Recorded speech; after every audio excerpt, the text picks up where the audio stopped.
Hello, my dear students. Myself, Dr. Vijay Prakash, and I'm your botany teacher. Last class में हमने पढ़ा था the living world का introduction कि life क्या होती है और लाइफ के कौन कौन से करेक्टर्स हैं, यानी कि लिविंग ऑर्गेनिज्म के कौन कौन से फीचर्स होते हैं, और में कैरेक्टरिस्टिक फीचर्स कौन से हैं और डिफाइनिंग फीचर्स कौन कौन से हैं। उन्हीं में से पहला करेक्टर हम पढ़ते हैं आज ग्रोथ। ग्रोथ जो होती है कैरेक्टरिस्टिक फीचर्स माना जाता है। Growth is a characteristic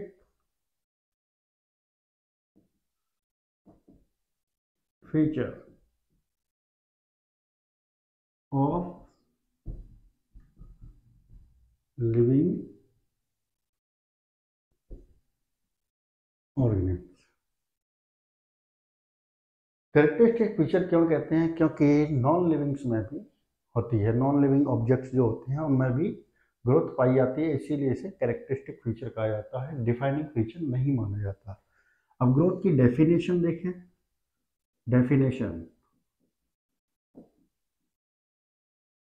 तो डेफिनेशन में क्या है कि ग्रोथ किसे कहेंगे? एक्चुअल में ग्रोथ होती क्या है? लिविंग ऑर्गेनिज्म में जो ग्रोथ है वो होती है increase in numbers of individuals and increase in mass of individuals। ये दो कैरेक्टर होते हैं, दो उसके डेफिनेशन है इसकी। एक तो है या तो इंडिविजुअल्स का नंबर बढ़ जाए या इंडिविजुअल्स का मास बढ़ जाए। अब इंडिविजुअल्स की जगह हम यहाँ सेल भी लिख सकते हैं। सेल का नंबर बढ़ जाए, अगर यूनिसेलुलर ऑर्गेनिज्म होगा तो उसका नंबर ही बढ़ेगा, तो यूनिसेलुलर ऑर्गेनिज्म के केस में हम सेल लिखते हैं, मल्टीसेलुलर के केस में इंडिविजुअल्स लिखते हैं। इंडिविजुअल्स का नंबर बढ़ जाता है। इंडिविजुअल्स हम यूनिसेलुलर के केस में भी लिख सकते हैं, पर्टिकुलर ऑर्गेनिज्म का नंबर बढ़ जाए या उसका मास बढ़ जाए। तो ये दोनों कैरेक्टर जो होते हैं वो किसको डिफाइन करते हैं? ग्रोथ को डिफाइन करते हैं। इन दोनों कैरेक्टर ही क्या कहलाते हैं? Twin characteristics. Twin characteristics of growth, ये दोनों ही ग्रोथ के ट्विन कैरेक्टरिस्टिक्स कहलाते हैं। यानी कि ऑर्गेनिज्म का नंबर बढ़ जाना, यानी कि इंडिविजुअल्स का, या फिर इंडिविजुअल्स का मास बढ़ जाना, वो कहलाता है ग्रोथ। अब ग्रोथ के डिफरेंट टाइप्स होते हैं। आपको जानते हैं कि ऑर्गेनिम्स दो टाइप के होते हैं, एक यूनिसेलुलर ऑर्गेनिम्स होते हैं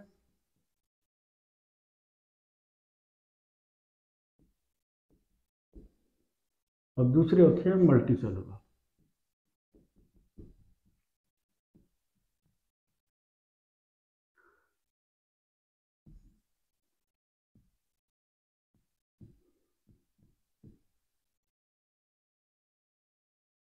ऑर्गेनिज्म यूनिसेलुलर हो चाहे मल्टीसेलुलर हो, ग्रोथ होने का एक ही रीजन है, सेल डिवीजन। ग्रोथ किससे होगी? सेल डिवीजन से। ग्रोथ इंक्रीज जब होगी नंबर इंडिविजुअल का, तो वो भी सेल डिवीजन के थ्रू ही इंक्रीज होगा। मास इंक्रीज होगा तो वो भी सेल डिवीजन के थ्रू इंक्रीज होगा। सेल का मास बढ़ता है तभी इसमें सेल डिवीजन होता है। सेल का वॉल्यूम बढ़ेगा तो न्यूक्लियस कंट्रोल नहीं कर पाता सेल को, तो वो क्या होता है, फिर डिवाइड होना शुरू हो जाती है। इस तरीके मल्टी सेलुलर ऑर्गेनिज्म की जो बॉडी होती है उनमें इतनी सेल्स इसीलिए बन जाती है क्योंकि उनमें कंटिन्यूसली सेल डिवीजन होता है। अब यूनिसेलुलर ऑर्गेनिज्म और मल्टी सेलुलर ऑर्गेनिज्म में डिफरेंसेस क्या है? मल्टी सेलुलर ऑर्गेनिज्म में हम जानते हैं कि प्लांट्स हैं और एनिमल्स हैं। प्लांट्स की जो ग्रोथ होती है वो कंटिन्यूस ग्रोथ होती है।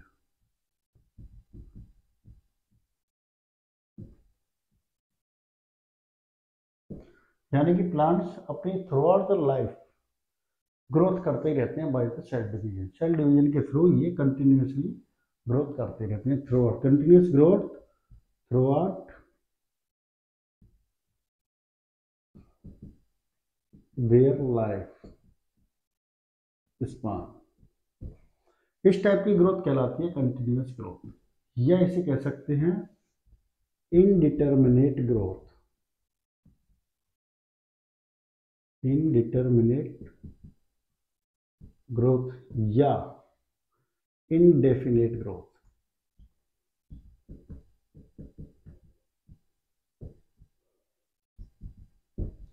वही किस वजह प्लांट में ऐसी कौन सी सेल्स होती है जिनकी वजह से प्लांट्स कंटिन्यूअसली ग्रो करते रहते हैं? इनमें सेल्स होती हैं ड्यू टू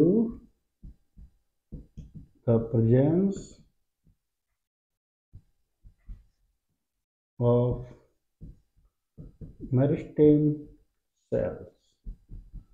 मेरिस्टेमेटिक टिश्यूज होती हैं, उनकी जो सेल्स होती हैं वो रिपीटेडली सेल डिवीजन करती रहती हैं, इसीलिए प्लांट्स की ग्रोथ जो होती है वो कंटिन्यूस ग्रोथ कहलाती है। जैसा कि आपको एग्जांपल देता हूँ मैं, आपने गार्डन्स देखे होंगे, पार्क देखे होंगे, है ना, बॉटनिकल पार्क हुए, आपके गार्डन्स हुए, किचन गार्डन, उनमें हम क्या बना देते हैं, हेज बनाते हैं बाउंड्री पर, यानी कि एक बाउंड्री बनाई जाती है झाड़ियों की, हेज कहलाती है, जो उस बाउंड्री की बार बार हम कटिंग करते रहते हैं, बार बार वो ग्रो करती रहती है, बढ़ती रहती है, जिससे प्रूफ होता है कि प्लांट की ग्रोथ हमेशा ही होती रहती है। आप प्लांट को कितना ही ऊपर से कट करते रहो, एक लिमिट टाइम के बाद फिर उसमें फिर किसी समय पर वो ग्रो करना शुरू कर जाती है।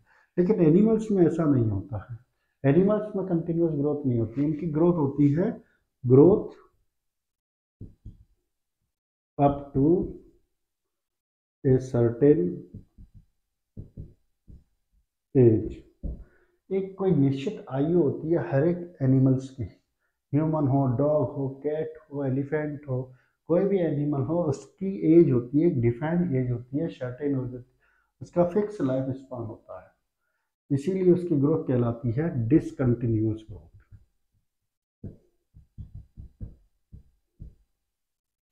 या डिटर्मिनेट ग्रोथ।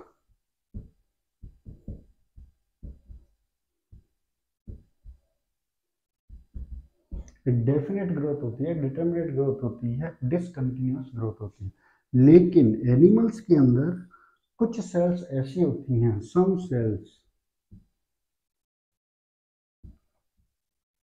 एक डेफिनेट एज के बाद भी, सर्टेन एज के बाद भी क्या करती रहती है, डिवाइड होती है, डिवाइड टू रिप्लेस। और इनका काम क्या होता है, रिप्लेस करना, रिप्लेस लॉस्ट सेल्स, जो सेल्स डैमेज हो गई हैं, खो गई हैं, नष्ट हो गई हैं, डैमेज रिपेयर करने के लिए इनको क्या करना पड़ता है, बार बार इनको सेल डिवीजन करना पड़ता है। इसीलिए कुछ सेल्स ऐसी होती हैं एनिमल्स में भी, वो सर्टेन एज के बाद भी डिवाइड होती रहती हैं। तो ये थी मल्टीसेलुलर ऑर्गेनिज्म की ग्रोथ। अब मल्टीसेलुलर ऑर्गेनिज्म की ग्रोथ में एक पॉइंट और याद रखना है आपको, यूनिसेलुलर का केस हम अभी लेंगे। मल्टीसेलुलर ऑर्गेनिज्म जैसे प्लांट एनिमल्स के केस में क्या होता है कि एक रिप्रोडक्शन की प्रोसेस होती है, रिप्रोडक्शन का हम डिटेल अभी पढ़ेंगे, इसमें थोड़ा कनेक्शन है इसलिए मैं बता रहा हूँ। रिप्रोडक्शन के लिए सेल डिवीजन जरूरी है मल्टी सेलुलर ऑर्गेनिज्म के अंदर। रिप्रोडक्शन होना है तो हमें क्या बनाने पड़ेंगे, गैमेट्स बनाने पड़ते हैं। गैमेट्स बनाने के लिए सेल डिवीजन होता है मियोसिस, तब उनमें फ्यूजन होता है, फ्यूजन के बाद जाइगोट बनता है, जाइगोट में फिर सेल डिवीजन होगा, वो माइटोसिस होगा, उससे एम्ब्रियो, एम्ब्रियो से ऑर्गेनिज्म का डेवलपमेंट। सेल डिवीजन होने होता है और ग्रोथ होने के लिए सेल डिवीजन दोनों में ही जरूरी है, ग्रोथ में भी रिप्रोडक्शन में भी। लेकिन रिप्रोडक्शन और ग्रोथ दोनों ही डिफरेंट प्रोसेस होती हैं in the multicellular organism. इसीलिए reproduction and growth are not mutually, are not नहीं लिख सकते, are mutually exclusive event. Exclusive का मतलब यहाँ है सेपरेट इवेंट्स इन मल्टीसेलुलर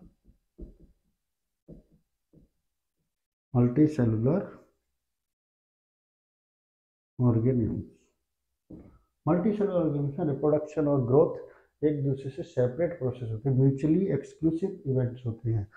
इसका मतलब है कि रिप्रोडक्शन एक अलग प्रोसेस है, ग्रोथ एक अलग प्रोसेस है। तो रिप्रोडक्शन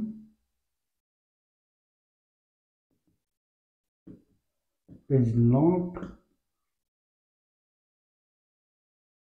synonymous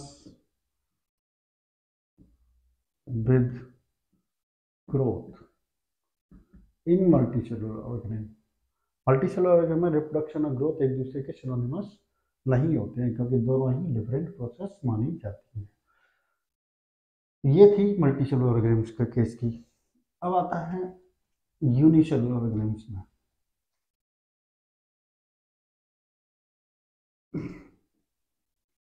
यूनिसेलुलर ऑर्गेनिज्म्स में क्या होता है कि एक तो वो सिंगल सेल के होते हैं। यूनिसेलुलर ऑर्गेनिज्म क्या होते हैं, जिनकी लाइफ सिंगल सेल से स्टार्ट होती है, उसी सेल में ये खत्म हो जाती है। तो यूनिसेलुलर ऑर्गेनिज्म्स की जो ग्रोथ होती है, उसकी ग्रोथ को हम इजीली आइडेंटिफाई कर सकते हैं, रिकॉग्नाइज कर सकते हैं, ऑब्जर्व कर सकते हैं माइक्रोस्कोप के अंदर। ग्रोथ इन यूनिसेलुलर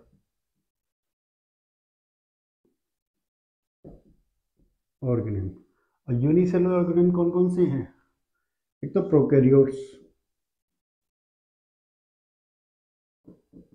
प्रोकैरियोट्स में जैसे कि बैक्टीरिया, प्रोटिस्टा, प्रोटिस्टन्स जिसमें आते हैं आपके प्रोटोजोआ,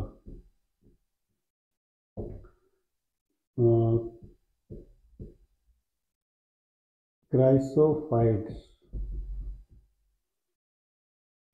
स्लाइम मोल्ड्स, ये इसके अंदर आते हैं। Protozoa, chrysophytes and slime protist, ये सभी यूनिसेलुलर होते हैं। यानी कि ये आते हैं आपके मोनेरा किंगडम में, और ये है आपके प्रोटिस्टा किंगडम के। दोनों ही किंगडम के ऑर्गेनिम्स कैसे होंगे? यूनिसेलुलर। अब यूनिसेलुलर ऑर्गेनिज्म जैसे बैक्टीरिया की ही बात करें हम,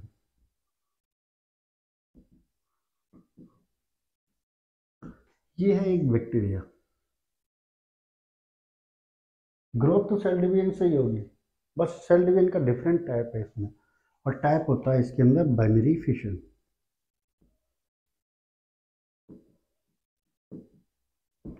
बाइनरी फिशन में क्या होता है,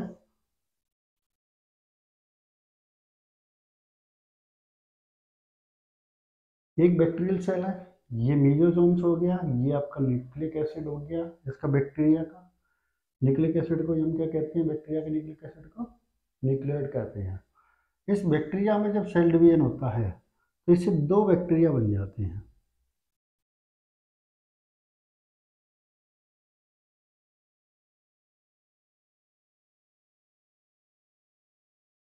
ये दो बैक्टीरियल सेल बनी किसके थ्रू?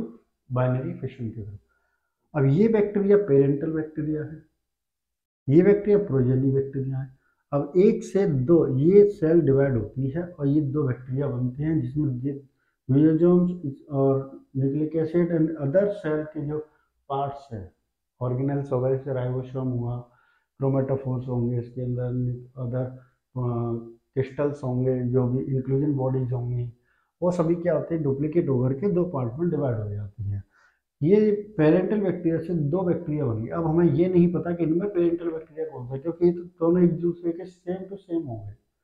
अब सेम टू सेम हो गए तो इस टाइप के बैक्टीरिया जो होंगे वो उन्हें हम आइडेंटिफाई नहीं कर सकते पेरेंटल बैक्टीरिया कौन सा है और प्रोजेनी बैक्टीरिया कौन सा। तो एक पेरेंटल बैक्टीरिया दो प्रोजेनी बैक्टीरिया में डिवाइड हो गया, इससे एक संख्या एक सेल की ये यूनिसेलुलर है, यानी कि सिंगल सेल। बैक्टीरिया कैसा है? एक सिंगल सेल है, इससे दो सेल बन गए यहाँ। ये भी अलग अलग बैक्टीरिया है, इंडिविजुअल बैक्टीरिया हैं दोनों ही। एक बैक्टीरिया से दो बैक्टीरिया बन गए, एक बैक्टीरिया दो बैक्टीरिया बना लिया, इसने अपनी पॉपुलेशन बढ़ा दी। पॉपुलेशन बढ़ने वाला इंडिविजुअल्स का नंबर बढ़ गया, साथ ही साथ इसकी सेल्स का नंबर भी बढ़ गया, क्योंकि एक ही सेल के बने तो दो सेल बन गए, एक सेल से दो सेल, एक बैक्टीरिया से दो बैक्टीरिया। तो ग्रोथ भी हो रही है, रिप्रोडक्शन भी हो रहा है। तो यूनिसेलुलर के केस में रिप्रोडक्शन जो होता है इज सिनोनिमस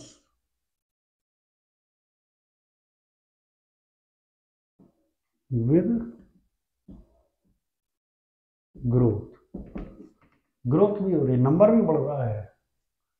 नंबर बढ़ रहा है अगर पॉपुलेशन में सेल का नंबर बढ़ रहा है यानी कि इंडिविजुअल्स का नंबर बढ़ रहा है तो रिप्रोडक्शन हो रहा है। रिप्रोडक्शन इसीलिए ग्रोथ और रिप्रोडक्शन क्या होते हैं, एक दूसरे के सिनोनिमस होते हैं, पहला पॉइंट। दूसरा पॉइंट, ग्रोथ और रिप्रोडक्शन। ग्रोथ होने का मतलब है यहाँ डबल बैक्टीरिया होना, डबल बैक्टीरिया का होने का मतलब है रिप्रोडक्शन होना। तो दोनों ही इवेंट क्या है, एक दूसरे के कनेक्टेड हैं, एक दूसरे से जुड़े हुए हैं, इसीलिए रिप्रोडक्शन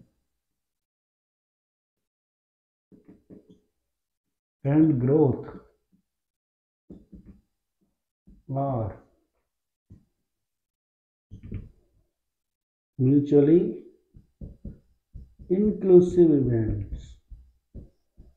दोनों ही कैसे इवेंट है, म्यूचुअली इंक्लूसिव है, एक होगा तो दूसरा अपने आप होना है। ग्रोथ होने का मतलब भी वहाँ क्या है, रिप्रोडक्शन होना ही है। इसीलिए रिप्रोडक्शन सेल डिवीजन को भी डिफाइन कर देता है। यहाँ रिप्रोडक्शन एक स्वयं में ही क्या है, सेल डिवीजन ही है। तो ये लाइन भी एक आपको याद रखनी है, reproduction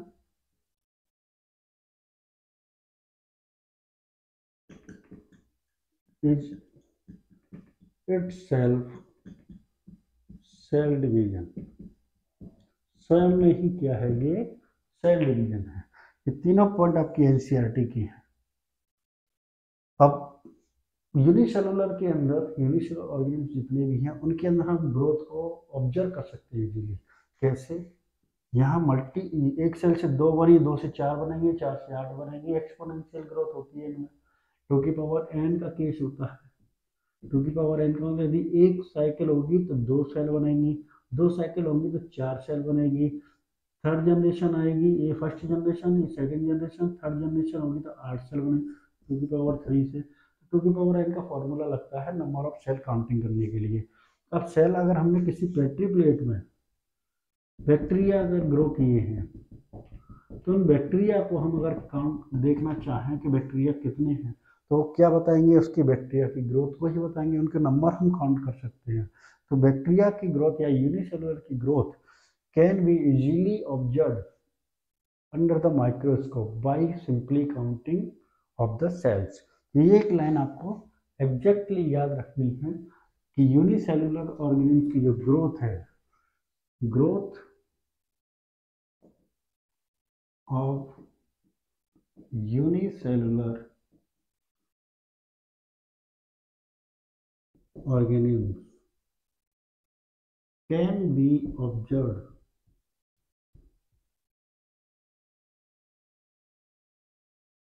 by simply counting the number of cells under microscope. Microscope के अंदर हम अगर प्लेट को स्टडी करेंगे, ऑब्जर्व करेंगे तो उसमें हम बैक्टीरिया की जितनी भी सेल्स होंगी हम उनको काउंट कर सकते हैं। सेल काउंटर आता है, उस सेल काउंटर में हम इनको ऑब्जर्व कर सकते हैं कि कितनी बैक्टीरिया की सेल्स हमारी डेवलप हो चुकी हैं प्लेट्स के अंदर। तो ये थी यूनिसेलुलर के केस की बात। अब एक पॉइंट और याद रखना है आपको कि जितने भी यूनिसेलुलर हों चाहे मल्टी सेलुलर हों, यानी कि ऑल लिविंग ऑर्गेनिज्म, प्रोकैरियोट हो चाहे यूकैरियोट हो, यूनिसेलुलर हो चाहे मल्टी सेलुलर हो, तो ऑल लिविंग ऑर्गेनिज्म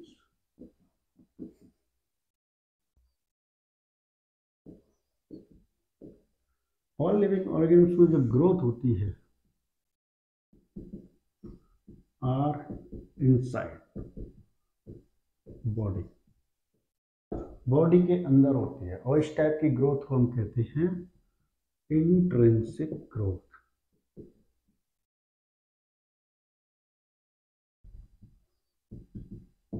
इस टाइप की ग्रोथ कहलाती है इंट्रिंसिक ग्रोथ। सेल के बॉडी, सेल के अंदर हो या फिर बॉडी के अंदर। और ये इंट्रिंसिक ग्रोथ किसकी वजह से होती है, ड्यू टू मेटाबॉलिज्म मेटाबॉलिज्म की वजह से होती है। कोई बाहर से कोई मटेरियल आकर के इसमें सेल के ऊपर या ऑर्गेनिज्म के ऊपर आकर के डिपॉजिट नहीं होता। सेल के अंदर या ऑर्गेनिज्म की बॉडी के अंदर बहुत सारी मेटाबॉलिक रिएक्शंस होती रहती हैं, जिनकी वजह से नए नए बायोमोलिक्यूल्स, नए नए ऑर्गन्स, नई सेल्स बनती रहती हैं, जो इसकी इंटेंसिव ग्रोथ को डिफाइन करती हैं, शो करती हैं। अब ग्रोथ जो होती है नॉ कैरेक्टरिस्टिक फीचर क्यों कहा जाता है, उसका रीजन है।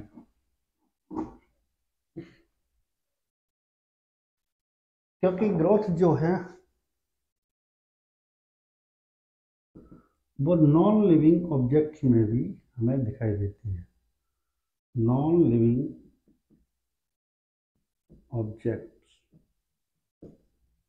इनमें भी ग्रोथ होती है, और इसमें जो ग्रोथ होती है नॉन लिविंग ऑब्जेक्ट्स, या ऑब्जेक्ट्स कहते हैं थिंग्स, कोई भी मटेरियल हो, जैसे कि sand mount, sand mount, mountains,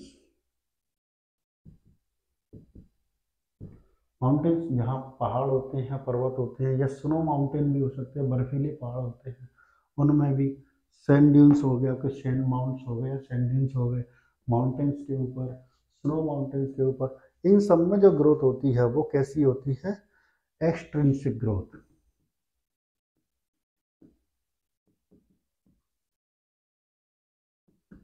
ये एक्सट्रिंसिक ग्रोथ होती है। एक्सट्रिंसिक ग्रोथ क्या होती है, यानी कि नॉन लिविंग ऑब्जेक्ट्स में जो ग्रोथ होती है वो एक्सटेंसिव ग्रोथ होती है। और एक्सटेंसिव ग्रोथ क्या होती है, डिपोजिशन या और accumulation of material on the surface. Surface के ऊपर कोई भी मटेरियल आकर के, जैसे ये एक पहाड़ है, इस पहाड़ पर और मटेरियल आकर के जम जाएगा तो ये इसकी पहाड़ की ग्रोथ बढ़ जाएगी। ऐसे ही सैंड माउंटेन है, रेत के टीले बने हुए हैं रेगिस्तान में, रेत का टीला यहाँ से उड़ करके कहीं और दूसरी जगह चला गया, सैंड ड्यून्स जो हैं, तो इस टाइप से ये ग्रोथ बढ़ गई इसकी दूसरी जगह। इसी पर अगर के और सैंड डिपॉजिट हो जाएगी बाहर से आकर के पार्टी, अब इसके अंदर कोई ऐसी रिएक्शन नहीं हो रही जिसकी वजह से पहाड़ की ऊंचाई बढ़ जाए, पहाड़ की माउंटेन की हाइट बढ़ रही हो, इसकी इस टाइप की कोई रिएक्शन नहीं होती। तो इसका मतलब क्या है कि इसमें जो आउटर लेयर है, बाहर जो आउटर सरफेस है, वहाँ पर जाकर के मटेरियल का डिपॉजिट हो जाना एक्सटेंसिव ग्रोथ कहलाता है। तो नॉन लिविंग ऑब्जेक्ट्स में भी ग्रोथ होती है, इसीलिए ग्रोथ को डिफाइनिंग फीचर नहीं माना जाता, इसे कैरेक्टरिस्टिक फीचर माना जाता है लिविंग ऑर्गेनिम्स का। एक एग्जांपल और है जिसमें कि ग्रोथ नहीं होती है, उसका एग्जांपल है आपका डेड ऑर्गेनिज्म।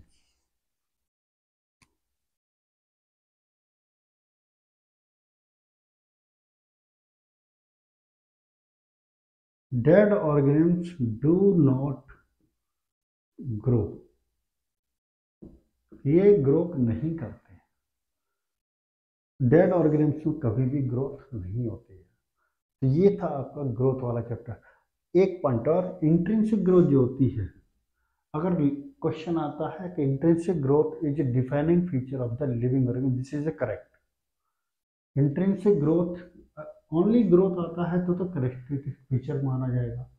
अगर इंट्रिंसिक ग्रोथ आती है तो intrinsic growth is a defining feature of the living organism, this is right. Intrinsic growth ही केवल लिविंग ऑर्गेनिज्म में होती है, एक्सट्रिंसिक नहीं होती है, इसलिए लिविंग ऑर्गेनिज्म का की इंट्रिंसिक ग्रोथ एक डिफाइनिंग फीचर मानी जाती है। अच्छा, एक क्वेश्चन बताइए आप कि सेल की जो आउटर लेयर होती है, प्लांट सेल की मानिए, प्लांट सेल की जो आउटर लेयर है वो क्या है, cell wall, cell wall of plant cell. इसकी जो ग्रोथ होगी वो एक्सट्रिंसिक होगी या इंट्रिंसिक होगी। तो इसकी जो ग्रोथ होगी उसका आंसर है इंट्रिंसिक ग्रोथ होती है इसकी। क्योंकि सेल वॉल कहीं भी, सेल वॉल बनी किसकी होती है प्लांट की? सेलुलोज की। मेन कंपोनेंट तो सेलुलोज ही है। अब सेलुलोज तो कहीं से आकर के जमा हुआ नहीं बाहर, तो सेलुलोज कहाँ से आया? मेटाबॉलिक रिएक्शंस की वजह से सेलुलोज बनता है, जो सेल के आउटर लेयर पर, बाहरी सरफेस पर डिपॉजिट होता है मेटाबॉलिज्म की वजह से। इनसाइड बॉडी मेटाबॉलिज्म होती है, तो उनकी वजह से सेलुलोज फॉर्मेशन होता है, सेलुलोज आकर के सेल वॉल बनाता है। इसीलिए सेल वॉल फॉर्मेशन भी क्या है? एक इंटेंसिव ग्रोथ का एग्जाम्पल है। तो ग्रोथ में इतना ही। कोई क्वेश्चन हो किसी का तो कमेंट्स करें, और मेरे चैनल को लाइक करें, सब्सक्राइब करें। Thank you.